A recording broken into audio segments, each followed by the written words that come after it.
సాధువులను చూడగానే ఆధ్యాత్మికంగా చాలా జ్ఞానం ఉన్నవారనే భావనే ఉంటుంది. వారిని ఆధునికత, వివిధ భాషలు తెలిసి ఉండటం అత్యంత అరుదు అని అందరూ భావన. గత ఏడాది కుంభమేళాలో మేధావులైన బాబాలను చూసే వరకు అందరి భావన ఇలానే ఉండేది. అయితే మన చుట్టుపక్కల పరిసరాలలో తరచుగా కనిపించే బాబాలు విద్యావంతులేనా అన్నదే సంశయాక్తంగా ఉండే ప్రశ్న. అయితే ఈ బాబాను చూస్తే ఆ అభిప్రాయం కూడా మారిపోతుందేమో. అందుకు సంబంధించిన వీడియోని వాసుదేవ్ కచ్చావా అనే యూట్యూబర్ యూజర్ ఇన్‌స్టాగ్రామ్‌లో పోస్ట్ చేశారు.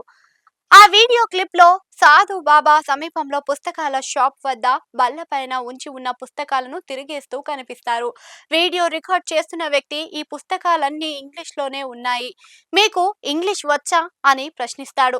దానికి ఆ సాధు బాబా ఒక పుస్తకాన్ని తీసుకొని చదివి, "ఇది రెండవ అధ్యయనం" అని స్పష్టంగా చెబుతాడు.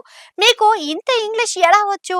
అని అడగగా తను ఇంగ్లీష్ చదువుకున్నట్లుగా చెబుతాడు. ఆ తర్వాత మరో పుస్తకాన్ని ఇస్తూ చదవమని కోరుతాడు. ఆ పుస్తకం వైపు చూస్తూ ది సైలెంట్ పేషెంట్ అని బదులు ఇస్తాడు. మాకు కూడా ఇంత ఇంగ్లీష్ రాదు అనగా అందుకు ఆ సాధు వ్యంగ్యంగా మీరా అంత చదువుకొని ఉండరు అని కౌంటర్ ఇస్తాడు. అందుకు సదరు వ్యక్తి మీరు ఎంతవరకు చదువుకున్నారు అని అడుగుతాడు.